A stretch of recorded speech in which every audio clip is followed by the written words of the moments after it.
Welcome back to Askewed Reviews. And unfortunately, we've recently lost Michelle Trachtenberg.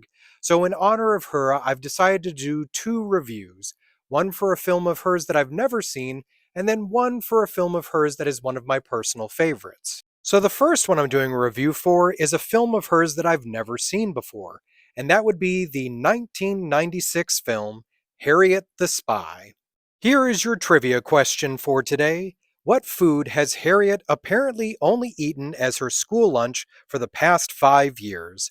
The answer will be at the end of this episode. So, in the film Harriet the Spy, we meet our main character of Harriet, who does in fact go around spying on everyone in her neighborhood. She then records all of her inner thoughts, no matter how good or bad, about everything that she sees in her notebook. Now, in Harriet's life, she has two best friends, Janny and Sport, which I really hope that's a nickname and that no one actually names their child that. Another person she's very close to is her nanny, Ollie Golly. You know what? Forget what I said about Sport. This one is even worse. And finally, we have Harriet's parents, who very much do love and care about her, but have unfortunately left pretty much everything up to Golly to do when it comes to Harriet. Now, Golly finally notices this and makes the realization that it's time for her to move on and have her parents really be the ones to raise Harriet. Harriet is, of course, upset by this, but knows that Golly always only wants what's best for her. Unfortunately for Harriet, things are about to go from bad to worse. Her mortal enemy from her class, Charlotte, ends up getting her hands on Harriet's notebook and begins reading it for everyone to hear all of the things that she's been saying about them. She even reads out what she's been saying about Janny and Sport, which causes their friendship to be severed. Now it appears that everyone in her class seems to hate Harriet.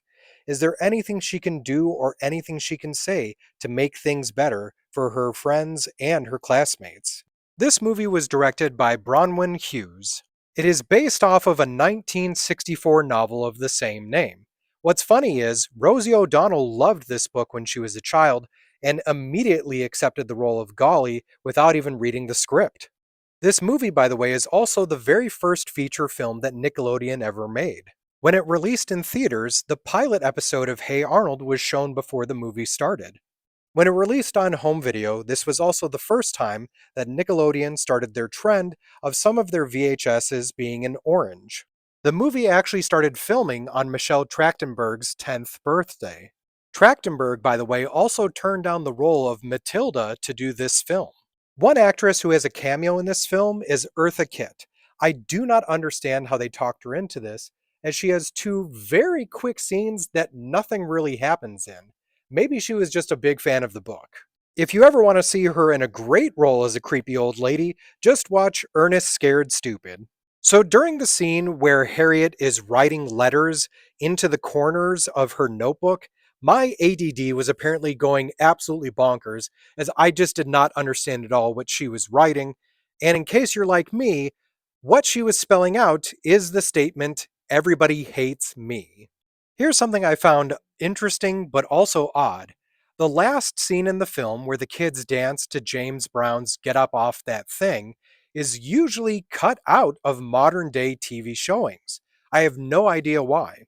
Here's another thing that I just thought was fascinating. The telephone number used in this film for Hong Fat's Groceries is the same phone number that gets used in the television series Millennium, the movie Fight Club, the movie Memento, and the movie Someone Like You. Can you just imagine if all five of these properties actually existed in the same universe? This movie was filmed in Florida and in Toronto, Ontario, Canada. In 2010, there was a made-for-TV film called Harriet the Spy: Blog Wars.